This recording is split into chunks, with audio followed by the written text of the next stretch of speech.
What would you do if you were banned from attending your own church? Well, that's what happened to a priest of a church here in Charlotte. I'm praying here until this banishment removed and pray together in peace.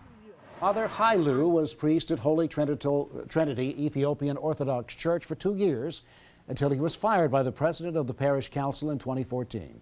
He was also banned from church property. Some members of the church say rules were broken when Father Hailu was fired. They say they've also been kept in the dark on the church's finances and changes to the bylaws. They called On Your Side investigator Nick Oxner for help. Now he is asking questions church leaders don't want to answer.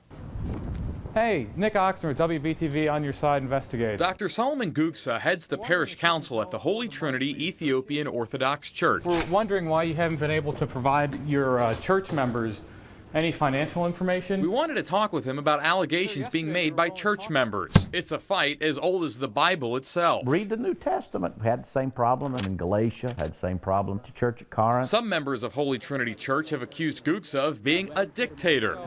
This letter from a church member to North Carolina Attorney General Roy Cooper says Guksa has bent the rules to stay in power, refused to provide access to the church's financial documents, and banned church members who question his actions. I'm not aware that the church is turning away people from their ability to worship and pray. Julian Wright is the church's attorney. He's representing Holy Trinity, Dr. Guksa, and others in a lawsuit filed by members of the church who say they want access to membership lists and financial documents. The lawsuit also calls for Guksa to be banned from leadership for 2 years. Why not just provide the documents and avoid the lawsuit altogether? Why not just ask for those documents instead of going to the extreme of a lawsuit to begin with? Church members tell On Your Side investigates they repeatedly asked for access to the church's records. These emails from the church's internal auditor shows he tried to get access to the books for months, but to no avail.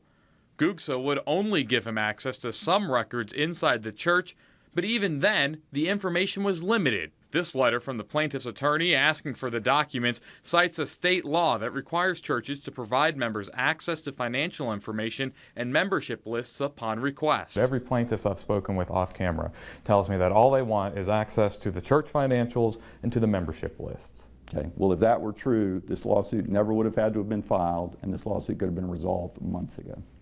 Would the church provide us with a copy of the financials? No. Are you a member of the church? The lawsuit also challenges an improper claim to the bylaws the plaintiffs claim Guksa made in 2013.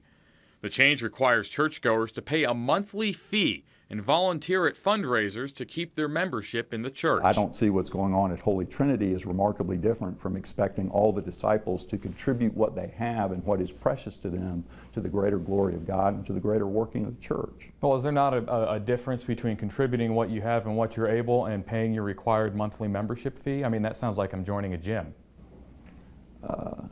I think if you twist it out of context, you could attempt to make it be something different than it is. Wright asked the judge to dismiss the lawsuit. That request was denied. He's now appealing. Meanwhile, Father Hailu, the priest who was fired and banned from his own church, will continue to stand outside the church and pray. I love my church. I love my faith.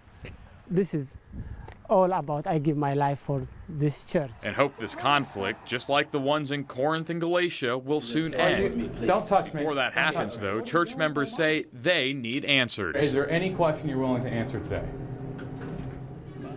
Church lawyer. Now, the attorney for the plaintiffs told me it would be inappropriate for either he or his clients to talk with me on camera about their lawsuit.